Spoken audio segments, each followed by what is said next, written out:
अकोला शहरातील खडकी परिसरात पैशाच्या वादातून एका महिलेची हत्या झाल्याची घटना समोर आली आहे। या प्रकरणी पोलिसांनी आरोपीला अटक केली असून पुढील तपास सुरू आहे। मृत महिलेचं नाव दीपाली टाले असं असून आरोपीने तिचा गळा दाबून हत्या केल्याचं प्राथमिक तपासात समोर आले।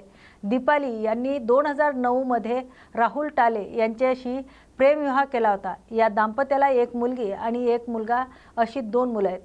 काही वर्षापूर्वी झालेल्या रस्ते अपघातात राहुल टाले यांचं निधन झाल्यानंतर कुटुंबाची संपूर्ण जबाबदारी दीपाली यांच्या खांद्यावर आली। मुलांच्या भविष्यासाठी त्या इतरांच्या घरात काम करून संसार चालवत होत्या। दरम्यान त्यांची ओळख जमील शहा उर्फ सलमान अजीज शहा यांच्याशी झाली होती। दीपाली मुलांच्या भविष्यासाठी थोडी रक्कम साठवत होत्या। त्यांच्या जवळील सुमारे 14,000 रुपयांच्या रकमेवर आरोपींची नजर होती। पैसे देण्यास नकार दिल्यानंतर आरोपीने त्यांच्यावर हल्ला करत गळा दाबून हत्या केल्याचा आरोप आहे। या प्रकरणी पोलिसांनी आरोपीला अटक करून न्यायालयाने त्याला 10 मार्च पोलीस कोठडी सुनावली आहे। या घटनेचा पुढील तपास खदान पोलीस करत आहेत। पोलीस स्टेशन खदान येथे शासकीय रुग्णालय येथून एक माहिती मिळाली की एक महिला नामे दीपाली राहुल टाले वय 40 वर्ष राहणार खडकी हिच्या मृत्यूची माहिती मिळाल्यावरून आम्ही त्यामध्ये एक मर्ग दाखल केला।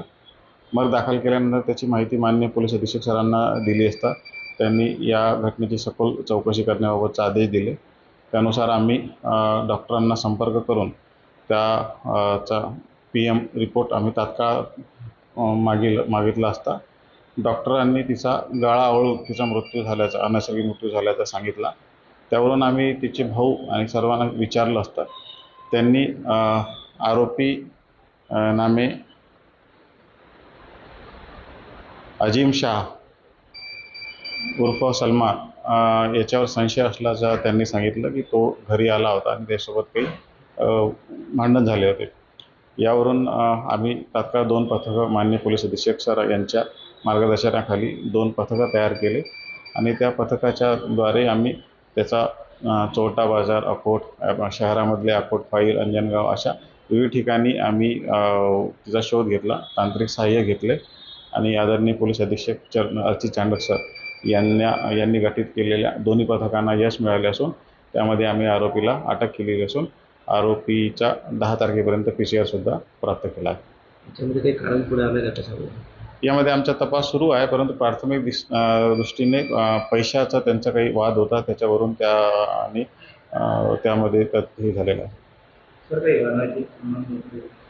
सध्या आमचा तपास सुरू आहे, त्यानुसार तपासामध्ये जे निष्पन्न होईल त्याप्रमाणे आम्ही पुढील कारवाई करू।